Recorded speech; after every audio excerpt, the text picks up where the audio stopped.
Hello and welcome to the Mayor's Update Live, broadcasting from beautiful St. Thomas, Ontario.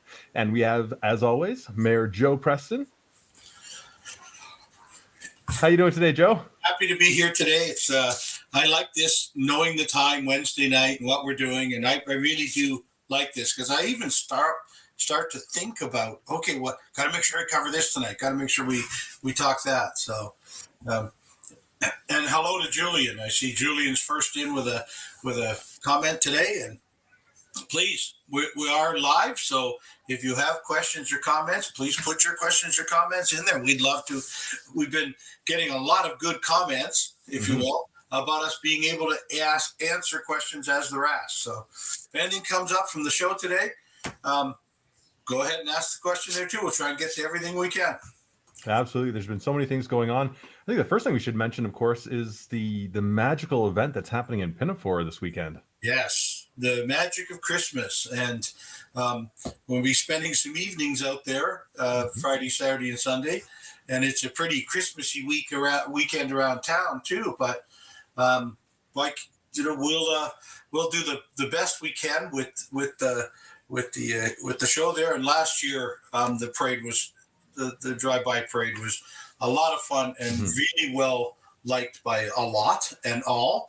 And one of the other things that we like to talk about is and we learned this last year after we held the event, there are a lot of people who cannot get out and go stand beside a parade route anymore.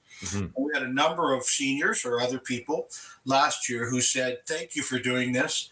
I get to go." We drove through, and some people even went twice because they can, and it had been so long since they'd actually been able to go out to a Christmas parade. So good things on both sides. We hope normal comes to us again, whatever normal is, because some of us don't ever act that way.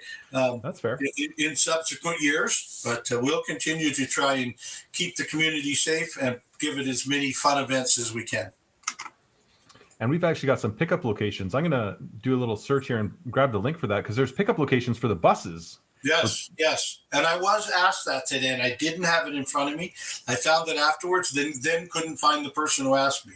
But I know the St. Joe's High School is one, and if I start naming them, I'm going to be in trouble. So I'll stop there till we get the list up. We'll put it up for people to see.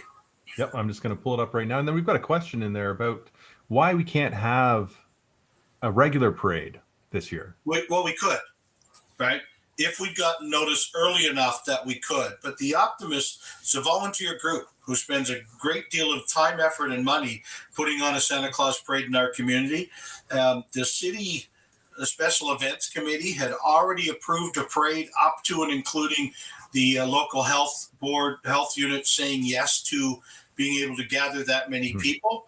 And we couldn't get the answer. So the decision was made, well, then pick a date. We'll do the parade in the park like we did last year. So I expect that next year we'll be back to a standard march down Talbot Street parade. But that was the reason.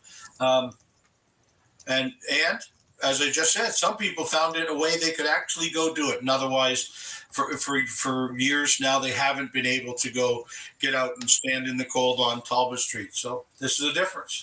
And it's I think it's fun. Like you're saying, if you're not able to stand, then you can get on a bus and you can go through and, Well, or you're driving in your car, your own comfort of your own vehicle with popcorn and treats in the car with you on the way, and perfect. So look, I would love to find a way to incorporate both of these things, where there's a real parade down Talbot Street, and then a weekend of kind of drive-by floats and lights in Pinafore Park. So we'll keep asking all of the service clubs. One of the things we tend to be significantly shy of in our community is volunteers. Yes. Those that volunteer a lot and at everything. And so we thank them for all they can do, right? But we have to take what we have. The service clubs are all out in the park on the weekend putting up lights. So the lights will stay on now for the next 3 weeks, I believe, after the drive-by parade. So they will stay up. And at that point, I think you will be able then to walk through the park with the light. Whereas this one, because of the traffic and the safety of, let's be in the dark and drive cars and then walk on the pathways. That's what this one's about. They're all of the floats from businesses and service clubs that are in the park face the roadways specifically. And so that's why although there are pathways through the park and you can walk on those, you just can't walk on the roadways. Absolutely. Now, let's hop over to council, because we weren't going to have a council yesterday, but then we did. How did that happen? Oh, well, we're pretty flexible. We had a couple of items we had to cover, and so we had a meeting. The one that we're quite proud of. We've been playing with. I guess that's a great way to put it. With the province on the funding of a child care center on the Curtis Street parking lot, right? And we now have accepted a tender from a group that's going to build that building for us. And we think with some of the funds we'll get from the operators of the daycare center, we can now make the budget work with what the province had offered us on the construction costs. So the tender's been accepted. We're going to move pretty quickly on it, I think, now. Very good. Yeah. And what else did we have at council? The rest of it, there's quite a bit more that was in closed session that we had to talk about. But one of the other things today, we received our very thick budget books for 2022. Now we'll spend the next 4 council nights. It's a Monday and Tuesday of next week and Monday and Tuesday the week after. First of all, looking at the capital expenditures for next year. That's the big construction projects and such. And then at the budget itself and what the tax rate may be for the people of St. Thomas. So I think we're starting in a good place for numbers. The city's growing smartly and well, and that gives us a bit of leeway on how to do some of these things right. But we never know once we get into budget what else we might think we want to do or think we want to put off for a year after. So I don't want to share with anyone till we get into the meat and potatoes of the budget. And what is a budget book for anyone who doesn't know?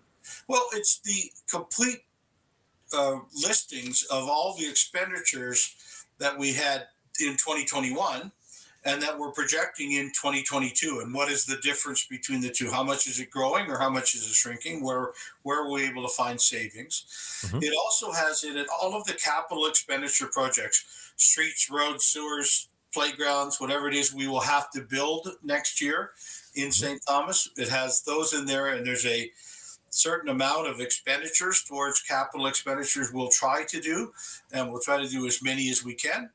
The year we're in now, 2021, we had the largest spend of capital, the largest new projects of ever without new debt. And it sure looks like next year's got a lot of building going on in it too. So maybe more.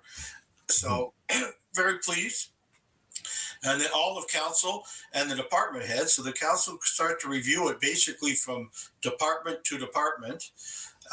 And ask questions about why are we spending this, or what if could we spend this, and at the end of the day, finish with how much the finances of the city of St. Thomas will cost for us to run next year.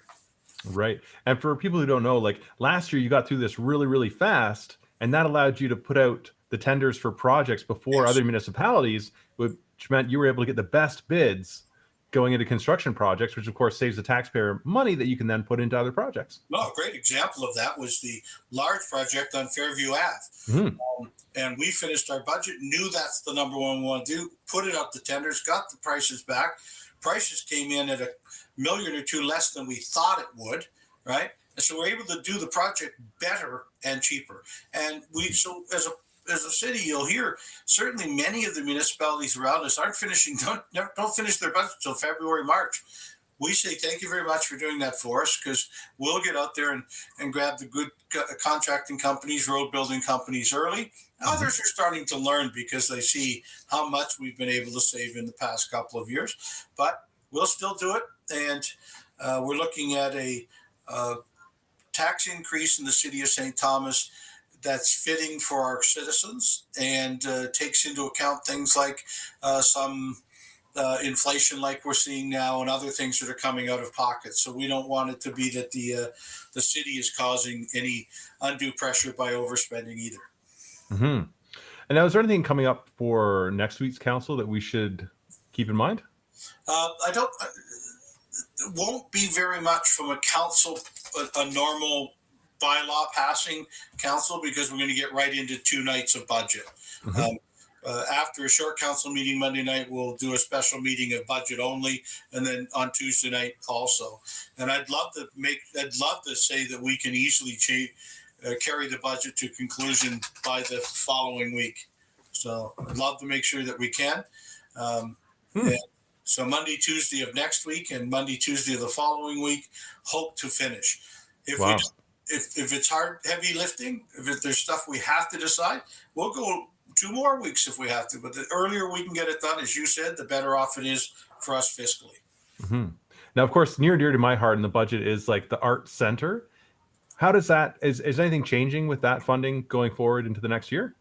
There will be again, with the budget, we've made this fairly adamant over the last 2 years. We will set aside something in the sense of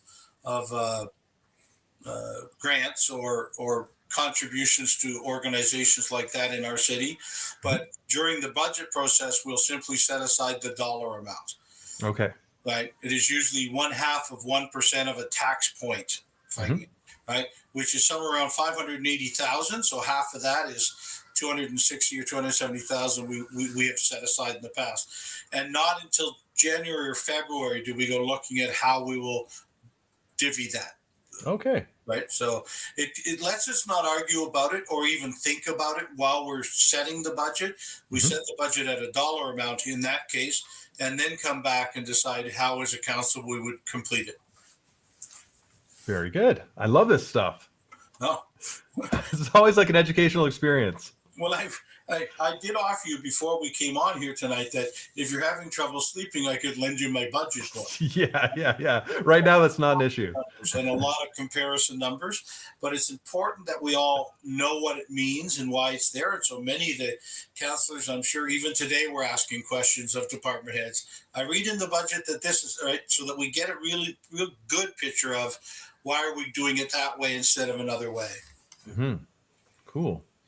Yeah, well, I definitely recommend that our readers, oh my goodness, Yes. our viewers. We go back. Is this the Chicago Tribune or no? We have viewers. We make people look at you and me, right? Take a look at the budget sometime. It's fun. I've looked at some of the budgets for some of the different services. We'll certainly publish the completed budget too, so you see what conclusions we came to in this community. And look, if there isn't a taxpayer out there that doesn't at one point in their life say, "Well, I pay taxes. Why don't I get better?" This program here. It was really funny. It snowed last weekend, and it was really early on Saturday morning when I had my first wire at the sidewalks plowed yet. Yeah, and why weren't they? What happened? Yeah, the snow hadn't stopped falling out of the sky, and there is a nice spot on our website to help with this. We're going to pull it up next week or the week after. There's a spot that tells you what roads, what sidewalks do get plowed first, and under what priority. And there's some really easy reasons for the priority. Bus routes, because we need the buses to run. Those streets are plowed first.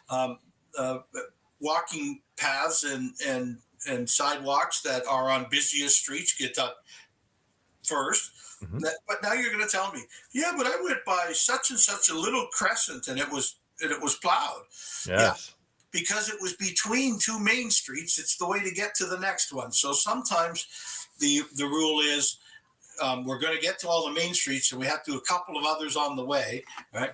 And well, if they were being really egalitarian, they just wouldn't plow those ones at all. Yeah, they just lift their plow up, go to the next street, and then do it in their order. We're paying for the plow operator, fantastic people, and the gas for the truck. And if we're going down a road that's got snow on it, we're going to try and fix it.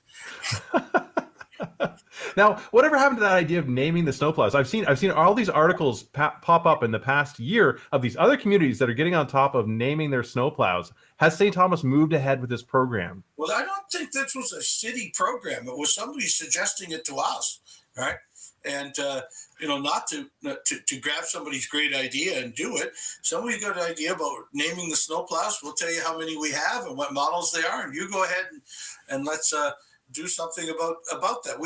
We're doing a lot of fun things in town, like murals and other art sculptures in our roundabouts and other things. But I don't want to steal other people's great ideas either. Yeah, maybe we'll start a survey on Establish and be like, okay, we'll do a survey monkey survey and be like, get the best names going for the snowplows. Because I like, what was it, like Snowy Snow Face or something? Yeah.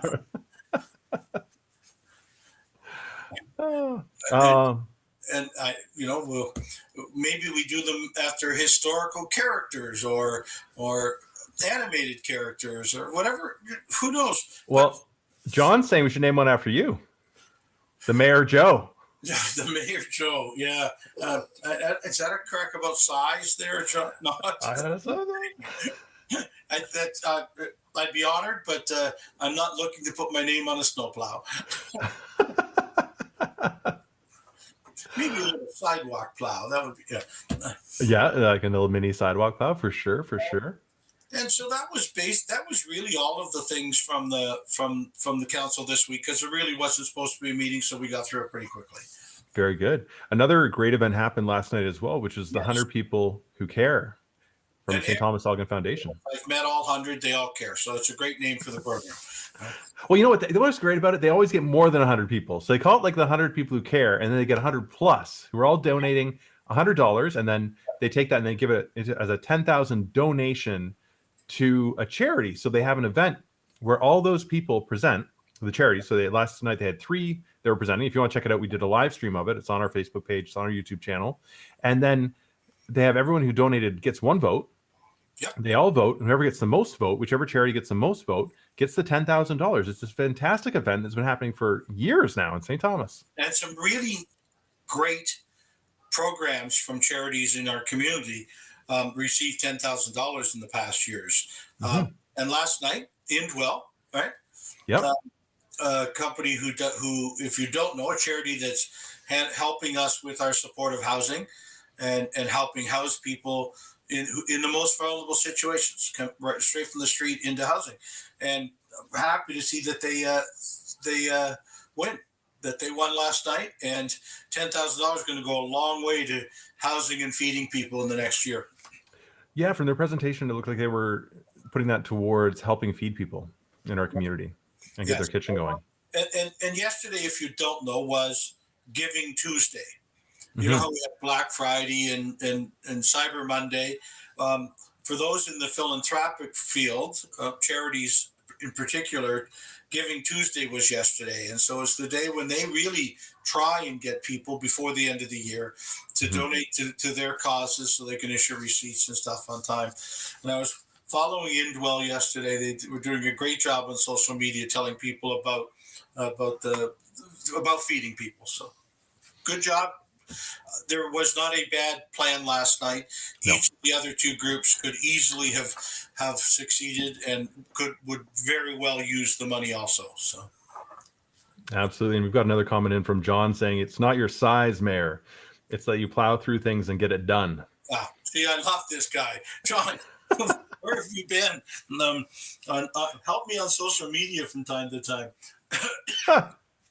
And then Jess, who's my wife. She's saying we need a snow plow. Yeah. Oh.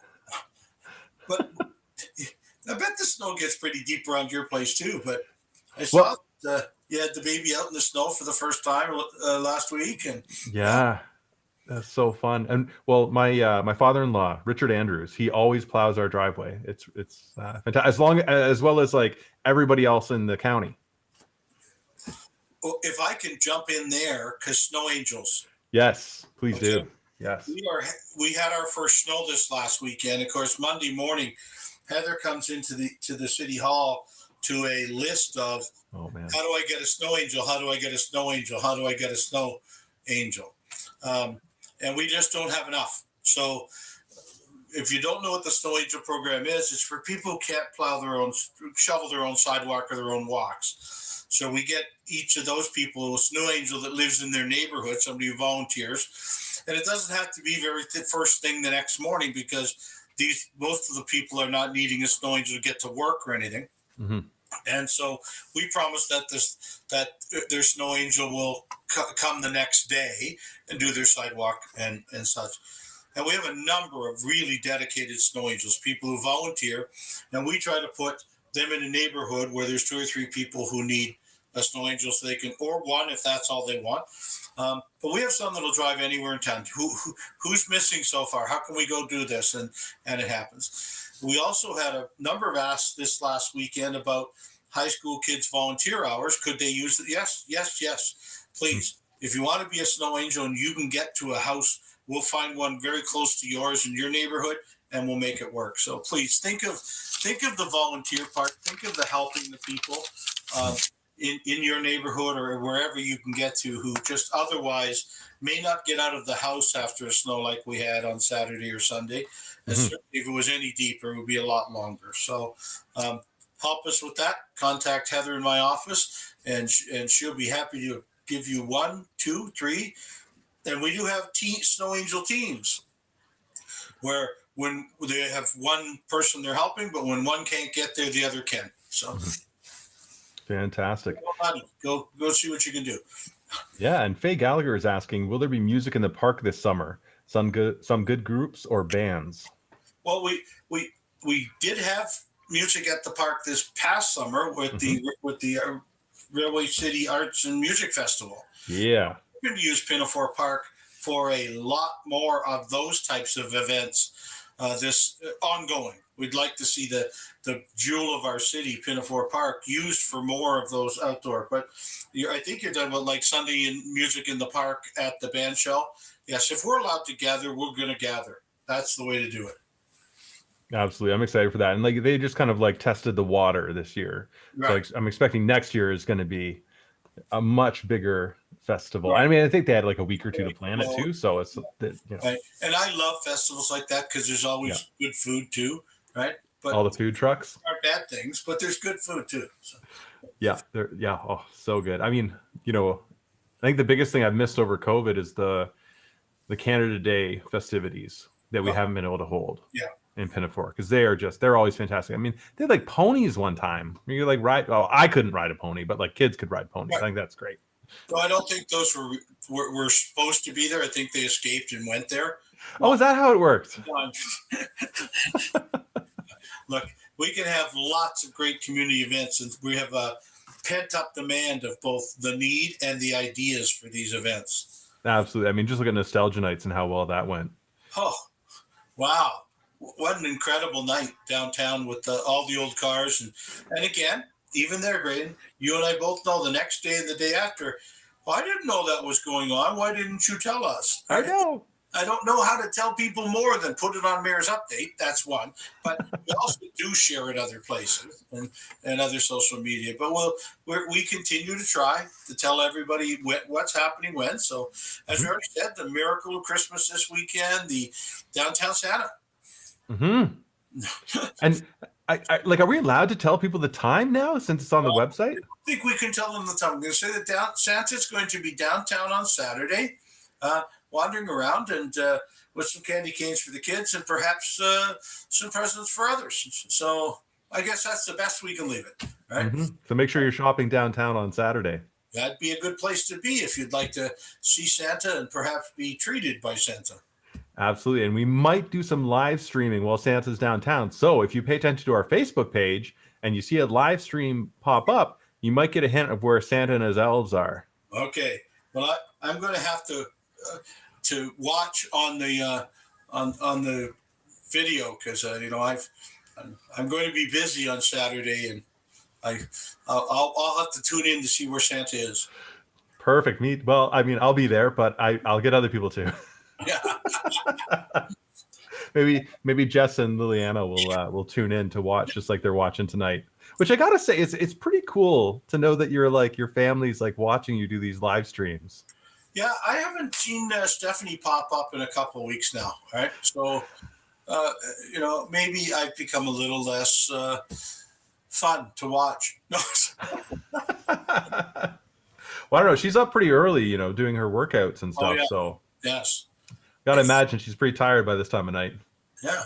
What else have you got? One of the things we did since we did the last mayor's update was the meeting with the downtown merchants and the police and the CMHA, and so that was last Thursday. It went fairly well, about 40 people, but many of them were city employees too, discussing with downtown merchants what we have done, what we're doing for homeless. Mm-hmm.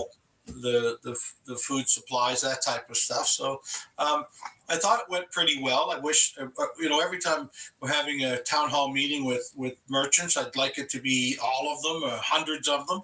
But I think we shared our message as to what the city's doing, how the city's working, and showing some improvements. Not perfection yet, but we're showing some really good movement. So I was happy to have that. And that's been about quarterly now. This year, about every 3 months, we've had a merchants meeting like that. And I sure would like to get us into, even if they're in this format, in some more citywide kind of talk to the mayor. Absolutely. Now, from that meeting, Mayor Joe, the one thing I was wondering about is like the police are mentioning that without court representation, there's not a lot of change that can happen. If we had another meeting like that, would it be possible to have representation from the courts join us to explain like their side of it? We can ask, but as we've shared on here, we're having some difficulty with the Crown prosecutors and the prosecutors that not. Look, and I think the police chief says it every time he says, is we can't arrest our way out of some of the petty crime issues we have, but we would like the petty crime issues to be at least noticed, and some way of ensuring that we're getting improvement or stopping the petty crime issue. So we'll ask. I think the chief talked about this with us there. Yep. And I think we're going to try and see who would like to come out from the court system and suggest how this is better than not having people face the charges. Well, yeah. I mean, I'm just curious if they think this is like the best system. And if they do, why?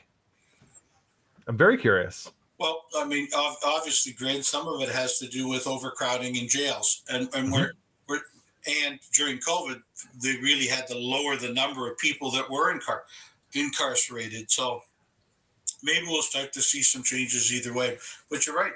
Having spoken to the Solicitor General, as a matter of fact, she wrote me back this week about an ask I had of her a couple months ago about the catch and release system in our courts. So, and mostly it's about, as the chief says, about not trying to arrest our way out of this issue, but look, there's a certain number of people out there whose behavior is enough that, caught and released the 10th time for damage okay, that's somebody who's not getting the message. The first time, I'm okay with all right, go on your own recognizance, show up at court when you're supposed to, but there's a real wide range of some people who are just really adding to the negative parts of our community, and others who may have faltered once. I get that. So yeah, no, I think I'm learning more about it as the years go by, and looking at the programs. So if these people need help or support, then finding a way to provide that in our community, which it ties into Indwell, and like you're mentioning, bringing that into our community and those folks. Yeah.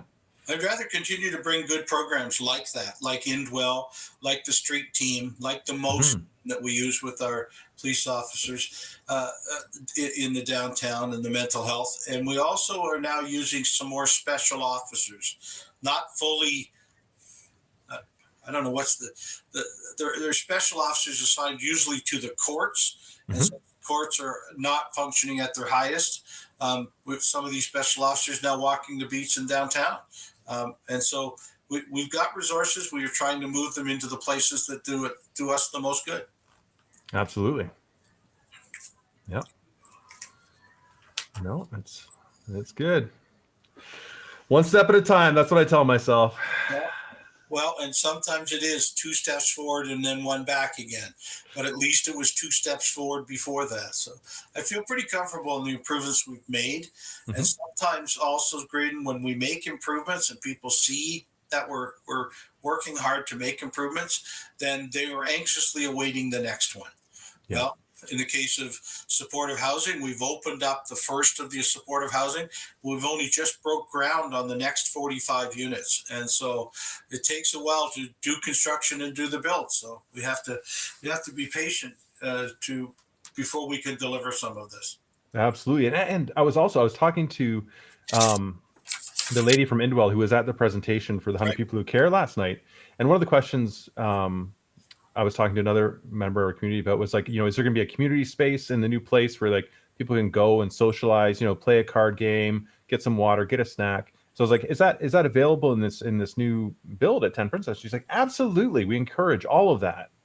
I'm like, great. That's These people's homes, and they can have guests to their homes, Mhm. right? I mean, it doesn't become another place somebody else can live. There's 15 rooms, but that's not to say that those 15 people can't be taught how to have an apartment, the nutrition factor, how to cook, all right, um, the psychiatrist mental health piece that's on site available to them, addiction counseling that's available to them, but having friends in the community is another step to that normalcy of living, having come from how, housing problems or homelessness. So yes, by all means, I'm sure that that's a critical part of becoming um, a more stable member of our community. Yeah, I mean, you build community, you build those social networks, and I think that's it's so. I mean, growing up, having my friends around me and making those connections, that's was the most important thing in my life. Yeah, So yeah, I'm excited that that's coming in. yeah. So I just wanted to mention that for anybody else who was curious about that. These aren't just apartments. There's also community spaces, so people can go into them and be a part of that. And I think part of what we're doing too is trying to let people know what services are available and how to direct people towards those services so they can get the help they need depending on what's happening. So one of the things that came out of our downtown development board meeting was also that we're going to build a phone list, kind of saying if this is happening, this is who you call. If this is happening, this is who you call, so that like merchants and community members know where to direct their questions. Right. And spend their energy like as most efficiently as possible in getting people the help they need when they need it. We're getting really close to the new shelter opening, the inn, um, and everything being contained in one place. And I really would like to, in the next couple of weeks, if it's at all possible, us do kind of a mayor's update tour of the inn before the guests all move in, before we start to use it. Love we it. can be partially started, but I'd love us to be able to get it, and wish we'd been able to do that at the Rail City Lofts, but the Rail City Lofts weren't approved for occupancy until the pretty much the day people started to move in. So, and then when people start to move in, it is their house. Yeah. There is a privacy issue, so we want to make sure that what we do works, and the same stands true for the shelter. So if we can get in there before occupancy and show people what the shelter looks like and what type of services we're offering, and speak to some of the people that work there, I think that will be fantastic. So, I would love that, and we can do this format yeah, as a roaming camera. So like I could be here in the studio. You could have your cell phone or take one of my cell phones as a roaming camera. take one of your cell phones, but I have plenty.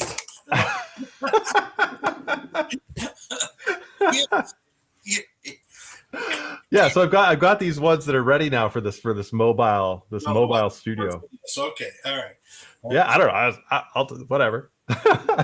I'll use your data. Yeah.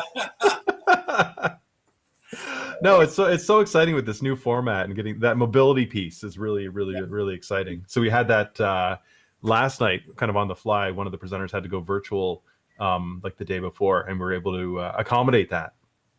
And Mike Vecchio was an amazing MC. So he was like on his phone chatting with them, and we piped it all virtual, which was it's just fantastic having that capability now. I'd like to answer the question that John just asked us. Yes. Great. John asked us, Mayor Joe, I've read on social media that homeless are being dropped off in St. Thomas from other communities at night by bus.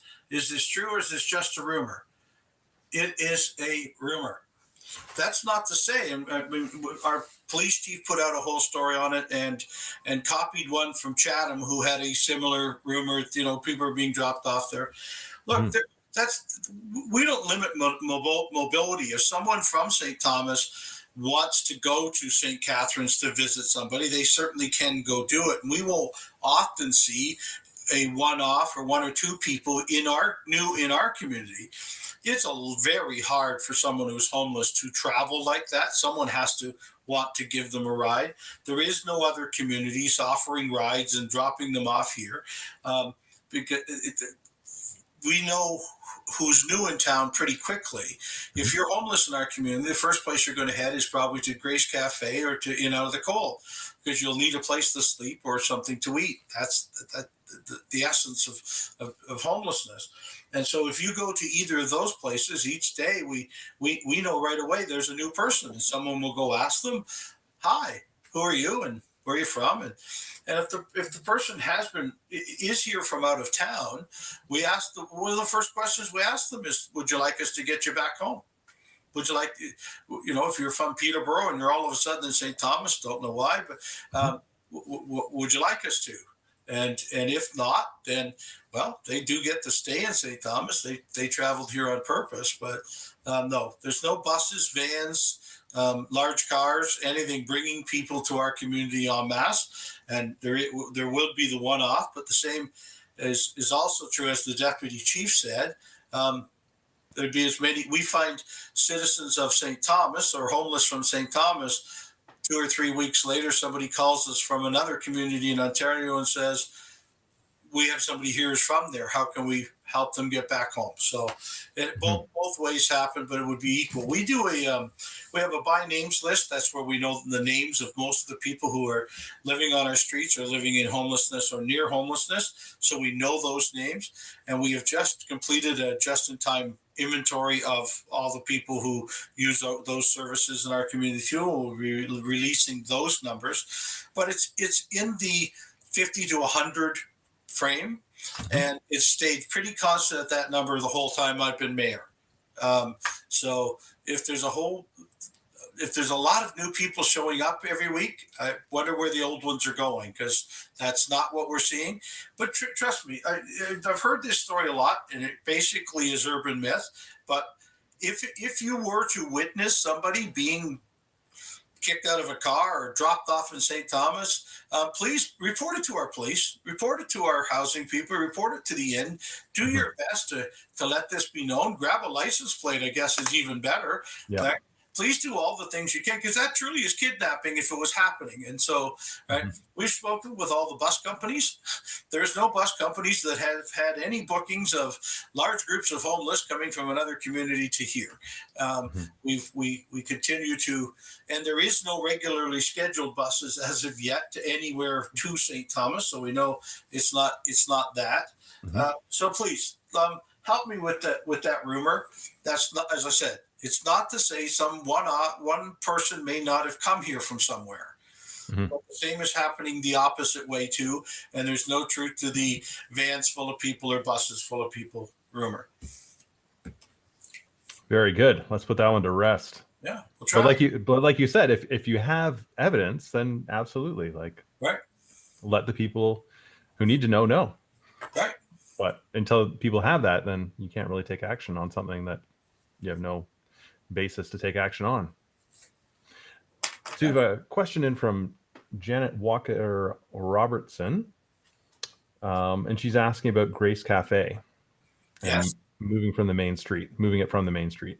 Well, that would be up to Grace Cafe. They are a charity of their own, and Ginny has been doing a great job in this community for a decade of helping those homeless, near homeless, or with food needs in our community. And so they recently moved. I think it was about 3 or 4 years ago. They moved from about across the street over to where they are now, because they have a bigger kitchen. And I'm not certain it's up to the city to tell independent charities where they can locate or not. we can certainly, and during COVID, we could talk to them about the amount of capacity or where they could have, how many people they could have in their building, those types of things, just like other businesses in our community or other charities in our community. So I think my opinion is that Ginny and Grace Cafe do a great job in the downtown, helping serve some of the people with those needs in the core of our city. And Grace Cafe is from first thing in the morning till noon, and then they are closed. So thank you, Ginny, for the work that you do. Mm-hmm. Absolutely. And the next question is about merchants. Mm-hmm. And it says, what about the merchants? Nobody wants to shop downtown. I mean, one of the things we were talking, I don't know if you, Janet, you were on earlier at the beginning of our show. We were just talking about the meeting that we had with the merchants last week, and talking about the different organizations that are involved with the downtown and trying to help any of the situations or the issues that we're having in the downtown. There is a lot going on in the downtown core right now, specifically to help everybody from the merchants to the people experiencing homelessness and drug addiction. But yeah, if you're just looking at the streets, you might not see that. You've got to talk to all the different organizations and the people that are involved in trying to help. And we continue to try to match the street team from CMHA, the post team from the police and CMHA. We've put police back on the beat in the downtown on purpose, so that not only are we face to face, but we are getting to know the people on Main Street who may have some of the issues that we just talked about, whether it's mental illness or drug disorders. So we know what we need to do, and I agree with you about any place that has any of those issues makes it a little more difficult for the merchants in the downtown. However, we continue to grow. The whole community continues to grow, and our downtown continues to slowly fill in empty spaces. So we have some new merchants downtown, and I hope you're not to rule out all of a downtown because of the bad instance you may have. But we've got some new businesses that would love your services, and we have some businesses been around 50 years in our downtown also. And the municipality, the mayor, the police chief, and all of the community organizations are doing our best to try and help those merchants be able to run good, profitable businesses. Thus, the reason we have remodeled what is now the Inn and putting it all in one place all day long, so that navigation can happen from that building too. But and we talked. I'm asked a lot, why is there homeless? And I said, there are people who choose not to go to the shelter. The shelter, when it opens, will have space for 40, and I'm sure more should we need it. We've never been over capacity at our shelter in St. Thomas in any of my time here. So if we can't force people. I talked about kidnapping to bring them here, but we can't kidnap them in the town either and put them into detention when nothing has happened. So we'll continue to offer spaces that are of great places to live, food and services, housing and mental health and such. And we hope that each and every day, one more person chooses to leave the street and at least go to the shelter and start that pathway forward of shelter through supportive housing, through affordable housing. So we hope that we can do that. Does it work overnight, and does it work with everyone? No, it's been proven that it does not. You can offer, but they may not take you up on it. Absolutely. I think that's like what you're mentioning as well in terms of the shelter and the drop-in center. I mean, that's going to help incredibly. I'm so excited for it to open up. Yeah. And have that be a part of our community, and then for the positive effect of that to show to our community. And, I am a downtown merchant. I'm seeing this stuff myself firsthand. Well, and 20 years I was a downtown merchant. I'm now just slightly off the downtown with my Wendy's, but I go to work every day downtown at the City Hall. And so, look, we understand what we're seeing. We recognize it. We're seeing it in every community, mostly because of the question we already talked about with the court systems. A lot of that being part of it, but I see here I'm being accused of bullshitting. Well, I'm sorry. I'm telling you as I see it as the mayor. We have St. Thomas is lettered with homeless.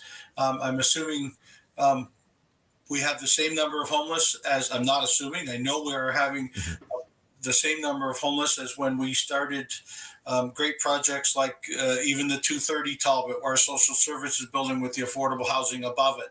We, when I, in less than 3 years, the shelter was not even open in the summertime. We only had a wintertime shelter.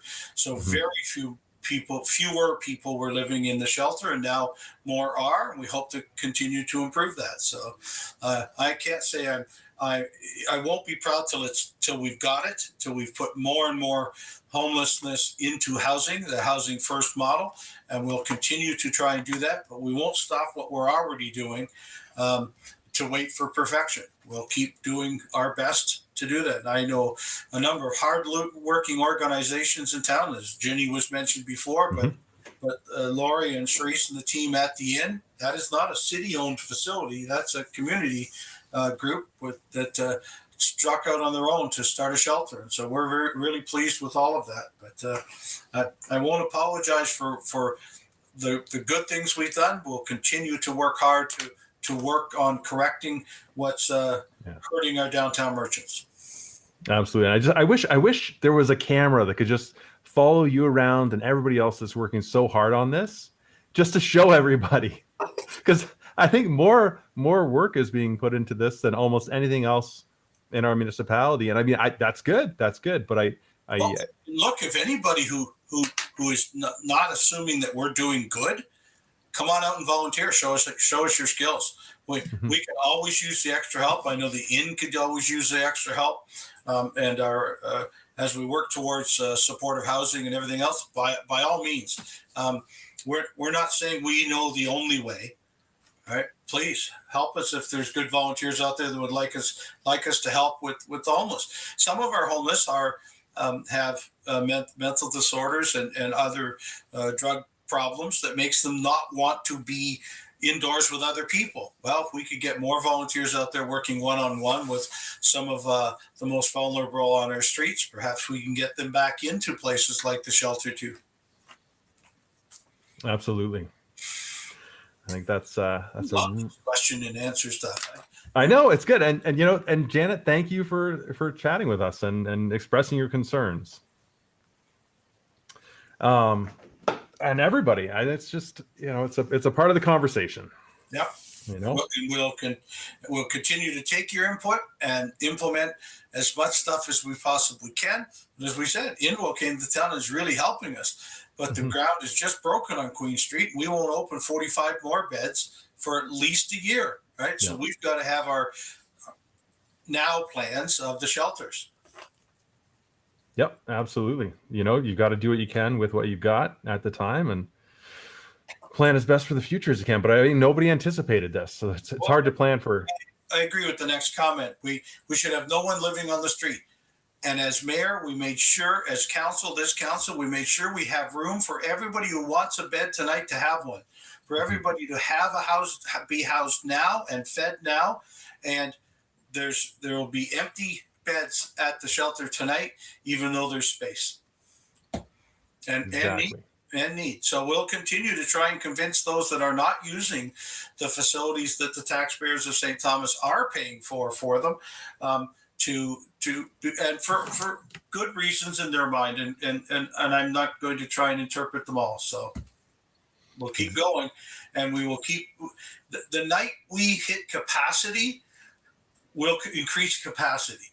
And I'm hoping that what we'll start to hit is less capacity needs as we continue to build the housing first model of supportive housing. But I pledge you as the mayor, we will have capacity for everybody who needs it. That's perfect. And as soon as it hits capacity, like you're saying, then what we can do is you can go for more funding to get bigger capacity. But we have to get the people there. Happened that night, if indeed all of a sudden it was absolutely full, we would find another model that we could add to what we already have. Absolutely. And so if you're watching this and you see someone who needs help, encourage them to go to the inn and get the help they need. Because we want to create those pathways to success for these people. And that's the one we have. Yeah. And it's a fantastic one. It's incredible. Other communities don't have it. So why shouldn't we be encouraging people to take advantage of it? Right. And through our city housing department, the St. Thomas Housing, we do have a number of units that are but a long line for family sheltering. And I see we're having some more occurrence of that. And City of St. Thomas handles housing for all of Elgin County. And so we have about 1,000 units with some level of affordability to it. We don't own them all. In some cases, we help people with their rent. But the lineups, the waiting list for each of those are a couple of years long. And it's kind of by priority.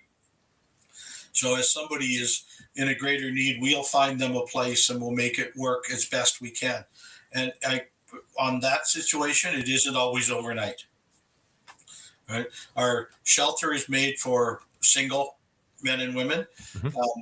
The Youth for Christ, Youth Unlimited is for youth, and they hold a much smaller shelter, but for youth. And the YWCA does a great job of women's sheltering. Mm-hmm. And so obviously great conversation among them all as to, can you help with so-and-so tonight? Who can do what? And we'll just continue to try and find new answers if new roadblocks come up. Perfect. And I think we're cutting into your evening a little bit extra here, but I think it was worthwhile right at the end there. And Janet Walker Robinson says, we have to keep the talk. Thank you. And absolutely. We have it every week. This is what we chat about. Well, I'm back every week. If you think we've done something bad that week, I want to hear it that week too. But we'll between Graydon and I, we try to get as much of the message out about what is happening in St. Thomas and being straight with it. And remember, we're talking about the downtown. We're talking about 50 to 100 in the homelessness category.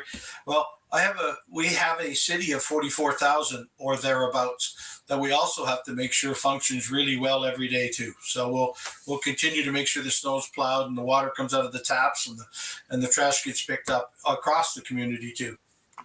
Absolutely. Well, thanks again for your time, Mayor Joe. Thank you. Have a great night. Gee, all, thanks for joining in tonight.